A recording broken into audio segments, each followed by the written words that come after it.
Hello and welcome to today's reading and energy flow. I'm Adriana. I have been on the spiritual path for the last 20 years. Eight of the last years have been a very accelerated pace where I have been working on my issues every single day in order to become a clear vessel for the divine. This allows pure information to flow through my intuition so that I can help those who are interested in growth, like you, interested in getting to a better place, receive the information they need to do so. So today's reading, we are going to start with a brand new spread, but before we do so, let's go ahead and align our energies together so we have a more powerful connection. If you could come into your center, so drawing all your energy into your center, and take about 3 breaths there.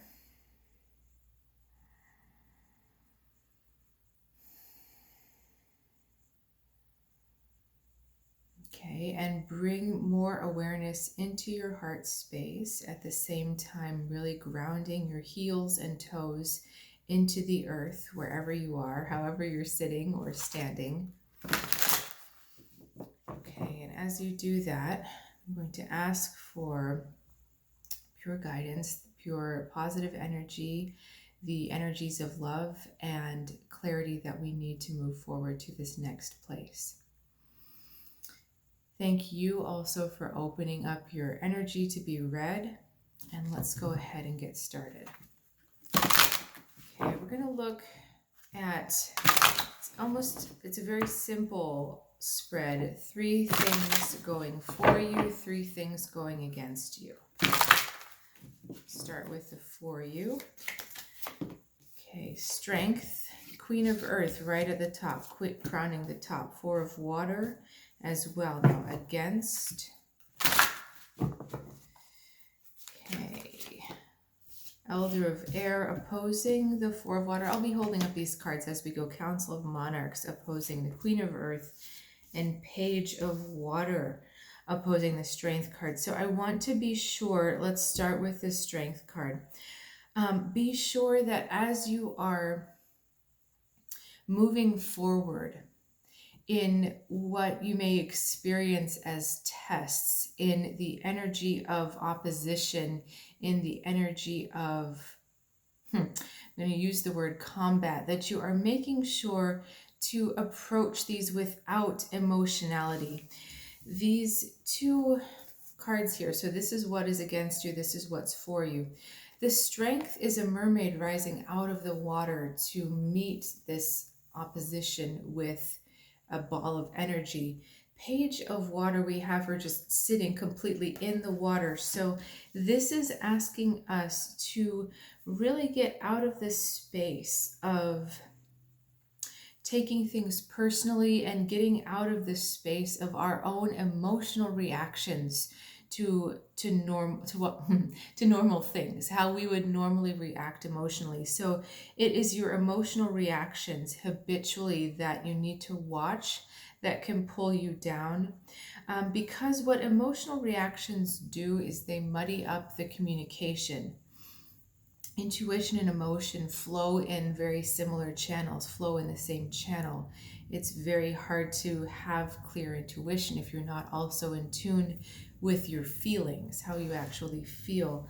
But the problem is when you start to take those things personally, when you take life or anything that happens to you personally, then that emotional channel gets clogged and the intuition cannot reach you. The Strength card says to me that you're actually doing pretty well with the opposition that you may face, and you're realizing that you are coming more and more from a place of strength rather than a place of weakness. And whereas before the tests were more like a 7 of Wands, really like, best metaphor I can come up with right now is like a boot camp. Like really you were having to do a lot of push-ups to build strength and to actually get to a place of where your psychic sinews were like primed and ready and tough, and now you're finding that it's easier than ever to rise up and meet these challenges. But the only thing that can prevent you from moving forward through that is that connection to too much emotionality. This is about me. It's me taking it personally. um, Understanding also that everything that comes to us is for us rather than to us. So if you look at life as unfolding for you rather than to you, that's a big shift in perception. Because when life happens to you, that means you have virtually no say in what's coming. But if when we realize that life is happening for our strength, for our growth, everything, positive or negative, is an opportunity for us to see, okay, how is this happening for me? And that is really the key to staying out of emotionality on the spiritual path. And I'm describing it, but I will tell you it can be harder than what I'm describing, because we all get stuck in those emotional reactions, and we all get stuck in thinking that this is about the situation in front of us rather than the bigger picture. So if you can remember that the next time you're confronted, just remember that this is about life happening for you, not to you. Now I want to move to the other side, the Elder of Air versus the Four of Water. This is a time when you really need to be focused on your assessment and your valuation of situations, what you really feel is going on. And that's the feeling that comes from the little voice, not the feeling that comes necessarily from the self. This is about the little voice that doesn't feel right, or the little voice that tells you, yeah, this is actually what's going on, or this is what's happening. I had a situation unfold last night where my little voice told me specifically exactly what was happening in a situation with some conflict. And I didn't want to listen to my inner voice, and so I ignored it and had adrenaline and anxiety all night, only to come to the same realization in the morning through a couple different situations that, wait a minute, that little voice was right all along. So I was listening to myself, but I was listening to, I'll say, the ego part of myself rather than the intuitive little voice part of myself that's connected. And so be sure that you're listening to that part, because right now it's the opinions of others that are going to have the tendency to pull you off of your path. And we see that in the middle spread as well. But there are times to ask for other people's counsel. There are times to ask for everyone's advice and opinions so that you can gather that information. Right now, it's actually more of a time to stay inward, to stay self-focused, so that you can truly hear the echoes and the rhythm, and I want to say the music as well, of that inner voice. So it's about finding your own rhythm within the situation. It's about finding your own song and your own truth within this situation. You see how she's a reflection, or he, I'm not sure, he or she. We've got a reflection going on here. And I feel like this in here is the inner voice, the truth. And you're looking from the outside world into that space, that liminal space, asking that little voice for truth. And there might be other people around, but your focus really needs to be on that truth. All right, and last, Queen of Earth with the Council of Monarchs. This is a strong masculine versus, feminine energy versus masculine energy. And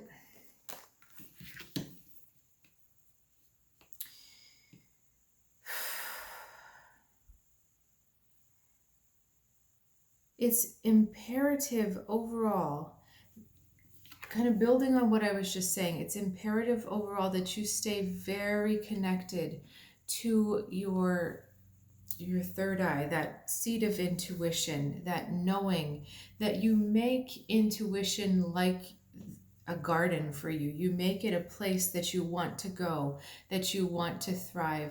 And you start to come into a different relationship with your intuition about it truly supporting you and protecting you.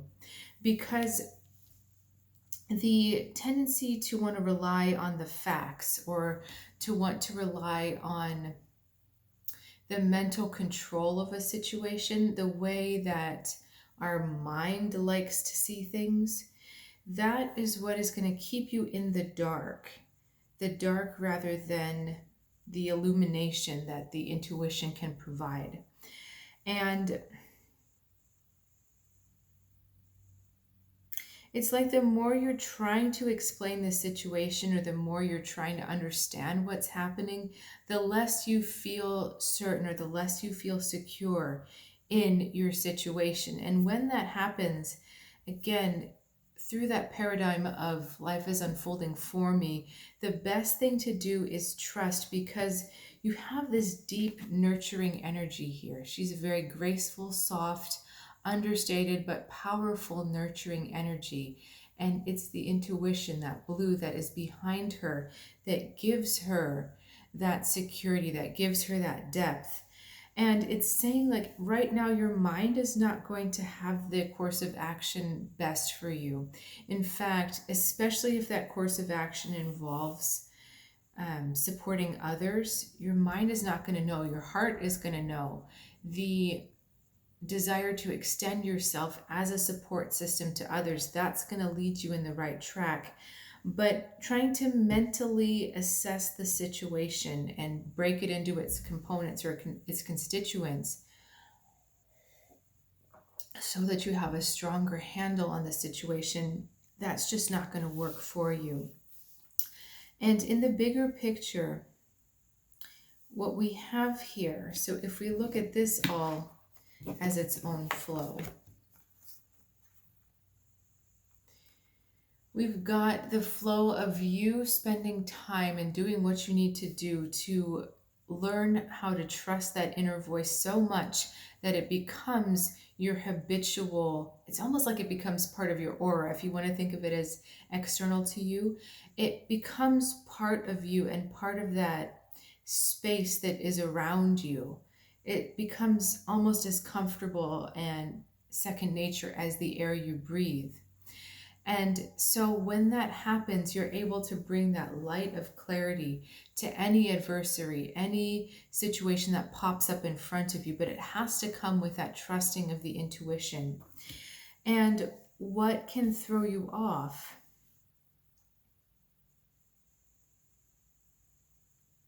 is having emotional motivations for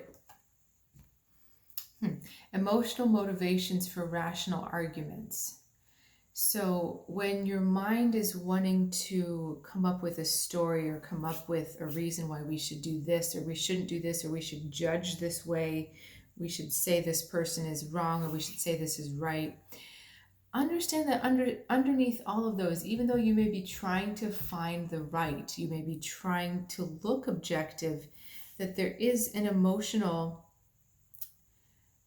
story going on underneath that. And it's not the heart connected emotional story. It's an emotional story about loss or victimhood or trauma, some kind of darkness that comes from the unintegrated self. So this is really a big leap from that space of unintegrated self to that space of intuition. And connecting to that intuition is going to feel, for you at this time, it's going to feel like you're drowning out all of the other voices, almost like you have to stop listening to everyone else's opinion. It's going to feel perhaps very isolating and very alone. But you're going to see that once you come to that place, you're going to feel more connection, more stability, and again, more strength than ever. Because that voice that's truly speaking is your own, and it is the one that you can always count on. And, that was the lesson for me yesterday. The challenge to my intuition came after a day of trials and, a day where things happened that I wasn't expecting. I had a flat tire, that kind of stuff, and I had to navigate changes, or I had to navigate resolving that. And then there was another challenge brought at the end of the day. And had I really trusted my intuition, I would have started the day with a lot more strength. I would not have had the big energy loss that I had yesterday. And I would have also been able to move forward in a relationship with someone else rather than backpedaling and apologizing. And so, it affected more than what was immediately apparent. But this is about your story as well. So let's see if there's any last information you need. Okay. Justice and the Knight of Fire. So this is about walking through the next door with integrity, with truth, with alignment to yourself, taking action in a way that does not create more karma to you. And the way to do that is by following that inner voice, by following that intuition. And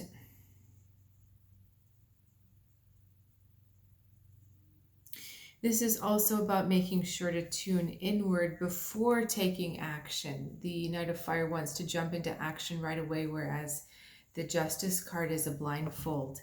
And blindfold is that symbol to look inward.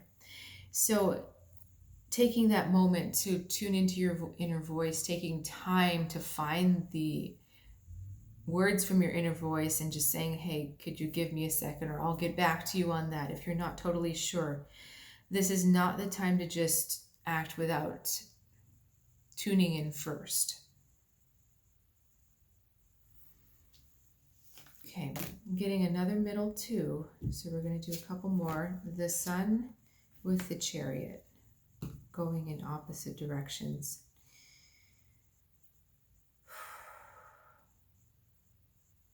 We're getting a lot of fire coming out, fire here, so it's almost like a triple fire. So what is the message from our fire? We are being called into a space of combustion. We're being called into a space of truly burning up that which we don't need. And I'm reminded of a time when I was working at a science lab, and we had to make this almost like a hockey puck out of very pure elements. And in order to fuse that pure element together, so it was like a powder first, and then it was put under pressure, and then it was baked at an incredibly high temperature to become even more solid than just being put under pressure. So as we've been going through these tests, being put under pressure, essentially refining and coalescing the true essence of who we are. Because when we survive tests and we get through tests well, more and more of our true self is coming into us. So as we now go through the fire, the combustion, we see the old self being burned off, and understand that that's really at the heart and the core of what's going on with you, is that your old self is being burned off. The parts of you that just don't work at the vibration that you are, it is all being burned off. And it's being burned off in multiple directions. Not just from one person or one situation, and it's not just one aspect of you, it's multifaceted, and you feel it when you're in motion, it's happening when you're asleep, it's happening when you're awake. You see yourself even talking differently and speaking about your life differently. This is all a process. And once we're through the fire, then we're into a cooling off process where it's like we calm down and we come into the essence. We see the object we've become. But right now, we're still in that drama of the old self versus the new self. The situations in your life that you see as antagonistic to you are really, it's like little plays that your subconscious has created for you so that you can say no to that part of yourself. It's mirroring part of yourself that you don't need anymore. Okay, there's our final message, and thank you so much for joining me for today's reading. If you have questions about it, please reach out in the comments below. Always lovely to hear from you. And if you are looking for even more guidance on your path, or you want to learn more about your astrology to navigate your path, please check out my website, soulguidancewithAdriana.com. There's a link in the description below. I would love to help you and love to empower you on your way. I'll see you soon.